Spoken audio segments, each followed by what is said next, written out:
Yo les gars, aujourd'hui on va réagir à Side Up, les traumas de la Gen Z. Partie 1. Est-ce qu'Internet est dangereux? Oui, tout à fait. C'est très dangereux. C'est pour ça que je montre pas mon visage. Bonjour à tous et à toutes, c'est Feldup et Yo, bienvenue Feldup. dans cet épisode de Findings Yo, différent pote. de l'habitude. Et en général, on a tendance à se focaliser quand même sur des choses très précises, même dans les faces cachées où je vous parle de 5 histoires flippantes venant d'un réseau social en particulier. On reste toujours focalisé sur quelque chose de précis. Cette fois-ci, on va aller un peu dans tous les sens. J'imagine que si vous regardez cette vidéo, vous êtes probablement de la génération Z, la Gen Z, les gens nés entre 1995 et 2010. J'en fais partie. Presque. Voilà, j'ai 19 ans. Je suis donc Presque. en plein milieu de la Gen Z et j'ai eu l'expérience basique de la Presque, quasi-totalité presque. des gens J'ai 12 ans. venant de cette génération. Quelle est la grosse différence Je entre rigole. cette Je génération dis pas mon et les âge. précédentes, comme, je sais pas moi, la génération Y, les millennials, la génération X et encore les boomers? La différence, c'est le rapport qu'on a eu avec Internet. On est né dans Internet. Toutes les autres générations ont vu la démocratisation d'Internet en direct. Nous, on est C'est pour nés ça que dedans. je fais des vidéos. Et ça paraît pas, mais ça a changé tout. Je pense qu'on est la génération la plus différente des précédentes, juste parce que le monde a changé tellement vite en 15 ans. Comme beaucoup de gens, j'avais accès à Internet dès genre 6-7 ans, que ce soit à travers des choses que mes parents me montraient sur Internet, ou alors juste carrément avoir accès moi-même en utilisant l'ordinateur familial ou ce genre de choses. Moi, ce qui m'intéresse avec cette génération qui a grandi avec Internet, c'est leur culture et particulièrement leur rapport à l'horreur et à l'enfance. Je me pose beaucoup de questions sur qu'est-ce qui a traumatisé notre génération. Quand je parle de trauma, je ne vais pas parler de choses comme des gens qui ont subi des choses atroces, des choses horribles. Moi, je vais parler uniquement d'un point de vue culturel, de produits culturels, que ce soit dessins animés, films, mais en l'occurrence, et ça c'est la grosse différence C'est entre vraiment cette génération abusé. et la précédente, et les précédentes en général, les vidéos YouTube, les sites internet, les rumeurs sur internet, toutes ces choses-là sont importantes. Et j'ai envie d'en parler. J'ai envie d'en parler avec un des formats les plus utilisés actuellement sur le YouTube, mais étonnamment pas le YouTube français. Connaissez-vous le mème iceberg? C'est un de mes Je mèmes connais. préférés, j'adore ce concept. C'est pas vraiment un mème, c'est plus un format. Mais l'idée du format, c'est J'adore. donner un sujet et de J'adore donner des l'iceberg. informations sur le mais sujet surtout en quand les c'est toi qui séparant le fais. par niveau. Vous savez, un iceberg. J'adore l'iceberg, surtout quand c'est toi qui le raconte, Side Up. J'adore quand c'est toi qui le raconte. On Quand il y dirait a vraiment une qu'on partie est dedans, en immergée. fait. Et Quand c'est souvent, toi. la partie immergée est 1000 fois plus grande que la partie visible. Et plus on plonge profond dans l'iceberg, plus les informations vont être obscures, peu connues du grand public, ou tout simplement flippantes. Juste des choses terrifiantes, qui de plus en plus deviennent dérangeantes. Il existe déjà un iceberg des traumas de la Gen Z. Il est américain. Je m'en suis beaucoup inspiré pour réaliser l'iceberg que je vais vous présenter dans cette vidéo, mais j'y ai injecté beaucoup plus de traumas chers à notre francophonie, tout simplement en demandant sur Twitter quels étaient vos traumas générationnels. J'ai fait plusieurs tweets avec plus ou moins de degrés d'intensité, et j'en ai fait une compilation en mettant ceux qui me paraissaient le plus notables et les plus étranges et obscurs. Néanmoins, petite précision avant de commencer, vous verrez ici, dans l'écran, un petit badge qui dit soit je l'ai connu avant, voilà, je le connaissais avant d'en parler, soit je le connaissais et ça a eu un impact, et 3, gros trauma. Genre vraiment un truc qui m'a vraiment trauma. Voilà, c'est sympa, comme ça vous pouvez voir des infos sans pour autant que je le dise toutes les 5 secondes. Voilà. J'arrête de vous faire chier avec cette introduction. Voilà mon iceberg des traumas de la Gen Z, partiellement francophone.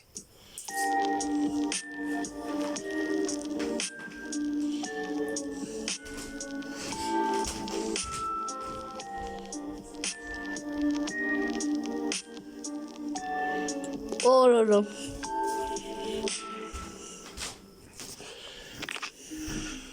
Première partie, le ciel. Alors concrètement, le ciel, c'est donner les choses que absolument presque tout le monde connaît, des trucs qui sont un peu bateaux et assez évidents, mais il me semblait quand même important, ne serait-ce que pour la nostalgie de la chose, de vous les partager. La mort de la mère de Bambi et la mort de Mufasa. Alors là, vraiment, on est dans les trucs bateaux, hein. Mais si vous avez vu ces films, vous voyez exactement de quoi je veux parler. Vous avez probablement dû voir Bambi ou Le Roi Lion quand vous étiez jeune, surtout Le Roi Lion. Pour ma génération, c'est plutôt Roi Le Lion, Roi c'est Lion que super Bambi. nul, hein. Et vous avez sûrement été très marqué par la scène de la mort de la mère de Bambi. Celle-ci arrive sans prévenir prévenir, a une mise en scène très travaillée et très dark, et en général ne laisse pas Encore les gars, je préfère Bambi que le Roi Lion. indifférent. Il y a une raison pour laquelle je le mets en premier, mais faudra faire tout l'iceberg pour que je commence à en parler. Pareil pour la mort de Mufasa, qui est très bien réalisée, qui a un impact émotionnel très important, et qui en général, de par son côté dark dans un film marketé pour les enfants, peut beaucoup marquer. Le screamer de la voiture. Vous connaissez cette image? Pas la peine de vous jouer la vie. Allez, monte. Tiens, tiens.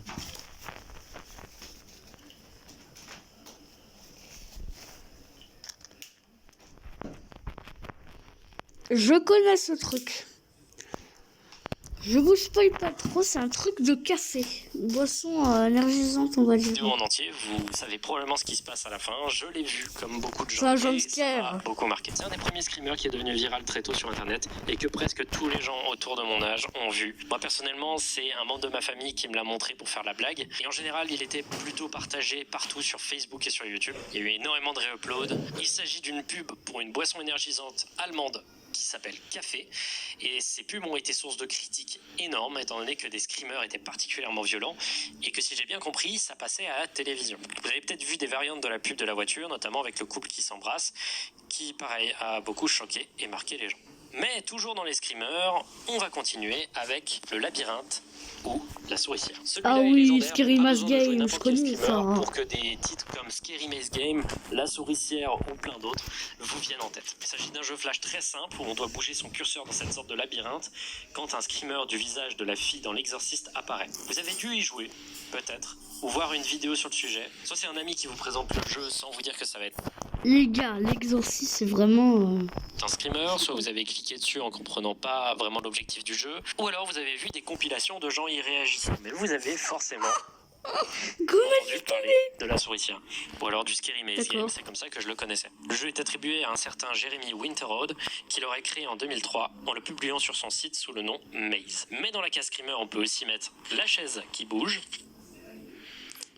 Ah, attention. Ta gueule. vous inquiétez pas, hein, je vais pas mettre trop de screamers, mais voilà, la chaise qui bouge, un classique, et le mur qui parle. Ouais, le mur qui parle, hein. Et Oula. Voilà. Rien de bien intéressant dans ces screamers. Ouais. Minecraft, mobs. Beaucoup de gens ont été terrifiés par les mobs de Minecraft. Toi aussi, c'est ça? Moi aussi. Et voilà. C'est simple, je fais partie, comme beaucoup de gens de ma génération, de gens qui ont joué à Minecraft très tôt. Le jeu était hyper attractif pour des gens très très jeunes, avec l'aspect créatif, le côté Lego, mais dans un jeu vidéo. Sauf que même si j'avais été Trop bien prévenu Minecraft, par en l'aspect vrai. survie du jeu, j'ai été très surpris par les mobs et je m'enfonçais dans le sol pour les éviter, comme beaucoup de gens. Si vous étiez plus vieux et que vous aviez découvert le jeu au collège, peut-être, Moi, j'ai connu Minecraft.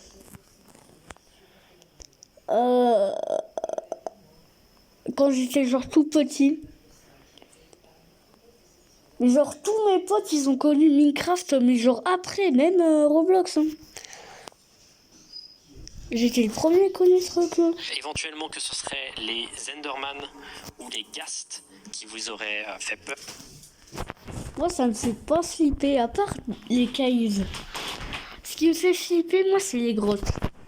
Un trauma mineur mais intéressant quand même à noter. Charlie et la chocolaterie. Là c'est bizarre parce que c'est assez général comme truc. Les films, que ce soit le plus récent réalisé par Tim Burton ou celui de 1971, les deux ont fait flipper tous les gosses.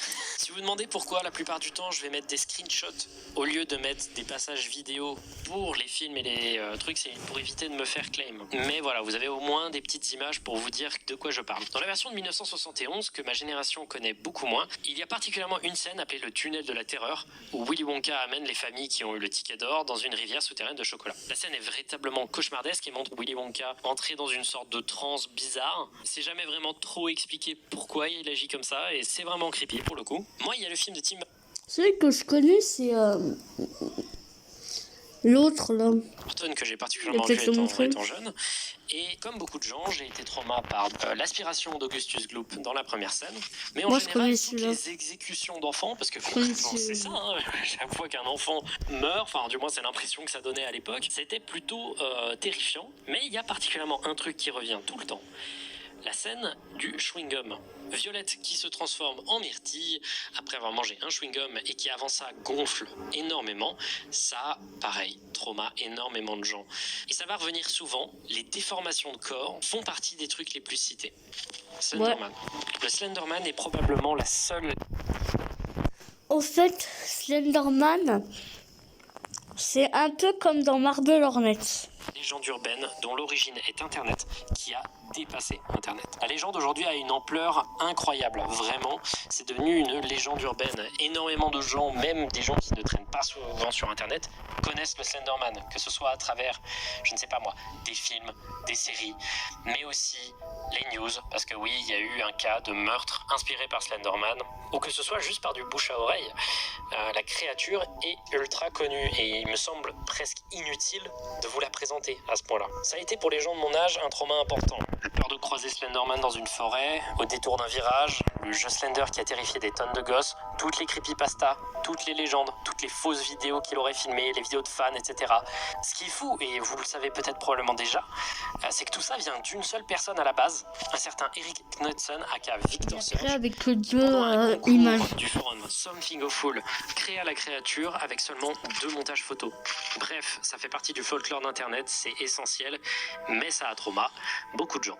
Émission paranormale. Ça peut paraître particulier, mais je pense qu'on a tous vu une émission paranormale, que ce soit à la télévision ou en l'occurrence sur YouTube. Les émissions paranormales, genre je sais pas moi, Ghost Adventures, Taps, RIP, tous ces trucs, toutes ces émissions très cheap, parfois très fake, où un groupe d'enquêteurs du paranormal se rend dans un endroit présumément hanté et y reste durant la nuit pour enregistrer un maximum de preuves du paranormal sous la forme de photos floues, de bruits très explicables et d'autres pareils de vie. Ces émissions, même si aujourd'hui c'est plutôt drôle à regarder, étaient très efficaces pour des gens très impressionnables de mon genre. Soudain, chaque coin de photo avec une petite tache blanche devenait source d'angoisse et ça a été une introduction pour beaucoup d'enfants au domaine du spiritisme, du paranormal, d'une manière beaucoup plus dynamique et c'est pas étonnant, beaucoup plus flippante. Mais en l'occurrence, ma génération a aussi beaucoup connu Gus DX, qui a été un des premiers à importer ça sur YouTube, en faisant des émissions de paranormal de qualité, bien que malheureusement il y a eu des trucages.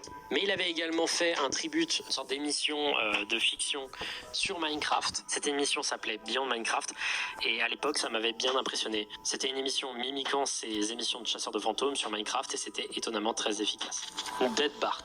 Dead Bart, c'est le nom donné à une légende concernant un étrange épisode des Simpsons qui serait caché et qui serait dangereux. La légende se base d'abord sur l'étrange façon dont la Fox décompte les épisodes des Simpsons, leur dénombrement n'étant pas linéaire et étrange, parfois sautant 2-3 chiffres. La légende dirait qu'un épisode de Simpsons de la saison 1, nommé sous le numéro de production 7G06, intitulé Dead Bart, aurait été créé par Matt Groening dans une période où il était très secret et triste. Il est presque impossible de lui en parler en session FAQ, et il deviendrait étonnamment silencieux lorsqu'on lui mentionne. L'épisode présenterait la mort de Bart et la réaction de sa famille extrêmement dépressive. Il nous montrerait le cadavre en images très réalistes. Il montrerait notamment des cris et des pleurs extrêmement forts, des réactions au deuil allant à l'addiction, à l'anorexie, tout ça. Bon bref, c'est edgy, voilà. Et l'image de fin serait un cimetière avec des tombes, dont une est bien évidemment à Bart, mais l'autre serait toutes les célébrités ayant joué dans des épisodes des Simpsons, avec en dessous leur date de mort, qui à l'époque de la création supposée de Dead Bart n'était pas encore arrivée. Donc ça aurait été un épisode,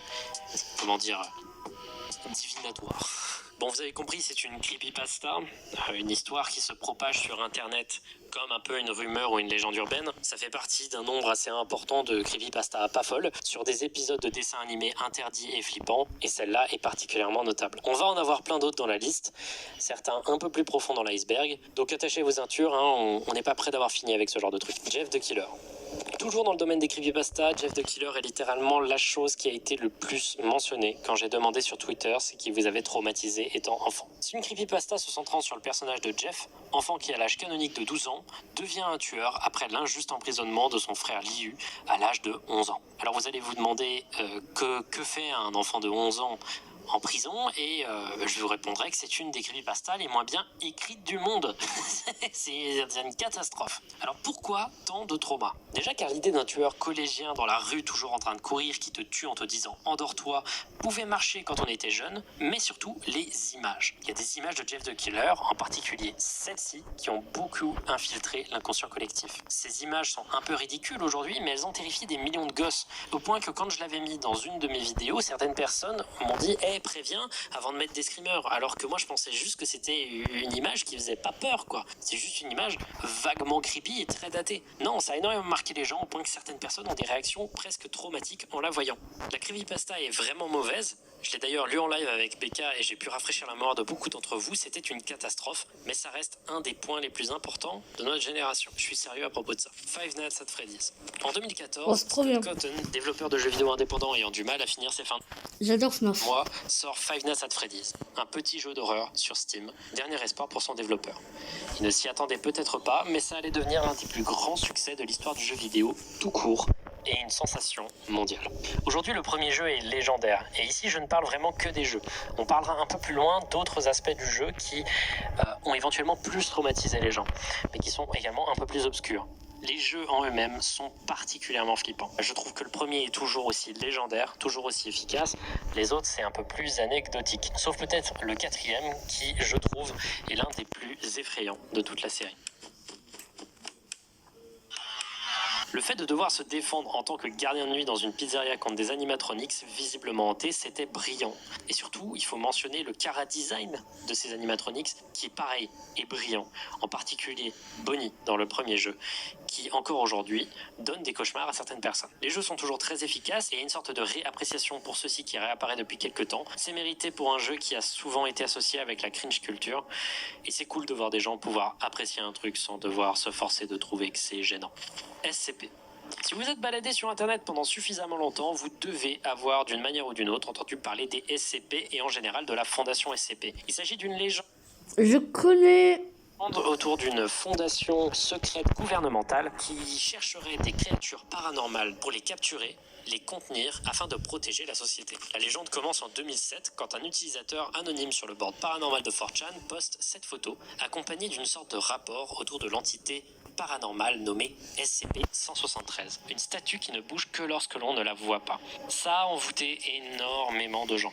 La créature avait un concept simple et efficace, inspiré des anges pleureurs de Doctor Who, dont on reparlera en bas dans l'iceberg, mais surtout la façon dont c'était rédigé était brillante, donnant des informations sur comment le contenir et montrant des observations incertaines sur le comportement du monstre, comme s'il y avait encore à apprendre sur celui-ci. Les quelques utilisateurs de 4chan qui avaient vu ce post se sont réunis et ensemble ont créé la fondation SCP. Le wiki a été créé en 2008 et il liste aujourd'hui des milliers de créatures, toutes plus variées les unes que les autres. C'est un univers ultra intéressant et plutôt complet, bien que moi il ne m'intéresse pas des masses. Il ne faut pas négliger qu'il s'agit là d'un des projets communautaires horrifiques les plus conséquents de l'histoire et la légende de cette fondation est aujourd'hui largement répandue. Le concept d'une sorte d'organisation gouvernementale listant des tonnes et des tonnes et des tonnes de créatures paranormales, ça a beaucoup touché certaines personnes. Ça. Je fais référence à l'adaptation en téléfilm de la nouvelle It de Stephen King, réalisé en 1990. On pourrait aussi noter le film le plus récent, mais c'est un peu trop récent pour les standards de l'iceberg. Mais j'ai tendance à trouver que le Ça de 1990 est un truc qu'on est beaucoup plus sensible de regarder quand on est très jeune. Le film se centre autour d'un antagoniste, Pennywise, ou Gripsou en VF, un monstre pouvant changer d'apparence, se transformant en clown pour attirer les enfants dans ses pièges. C'est un film d'horreur que beaucoup de gens ont vu étant très jeunes. J'ai été épargné, mais chez beaucoup de personnes, ça a créé comme réflexe traumatique la coulrophobie, la peur des clowns viscérale qui, encore aujourd'hui, peut leur pourrir la vie. On peut citer notamment la très célèbre scène de la bouche d'égout où Pennywise attrape un enfant à travers la bouche d'égout en l'attirant avec des ballons. OVNI et témoignages extraterrestres. Ce que je veux dire par OVNI et témoignages extraterrestres, c'est englober toute cette culture des extraterrestres, toute cette culture des émissions, des vidéos sur YouTube mal filmées datant d'il y a 10 ans, de gens qui filment des soi-disant OVNI. Il y a des classiques que vous avez forcément vus, genre je sais pas moi celle-ci. Ah ouais. Ouais, c'est trop fake. D'ailleurs, en parlant de celle-ci, sachez qu'elle a été faite entièrement en CGI. C'est simple, hein, à quel point on peut faire passer des mauvais effets spéciaux avec du 144p. Je trouve ça brillant. Ces vidéos ont pour moi un côté extrêmement nostalgique. J'adore leur esthétique, surtout ces vidéos found footage d'aliens. Les vidéos sont de très mauvaise qualité et c'est pour ça que ce genre a particulièrement disparu. Car quand YouTube n'était qu'en 240p et 360p, il était beaucoup plus facile de cacher des imperfections After Effects et également ça favorisait énormément l'appareil Dolly. Alors qu'aujourd'hui, faire un fake en HD est beaucoup plus demandant et bien moins convaincant. Je rajoute ici également tous les documentaires qui nous montraient des témoignages de gens ayant vu J'espère que vous avez aimé cette des React à Feldup. Puis ciao.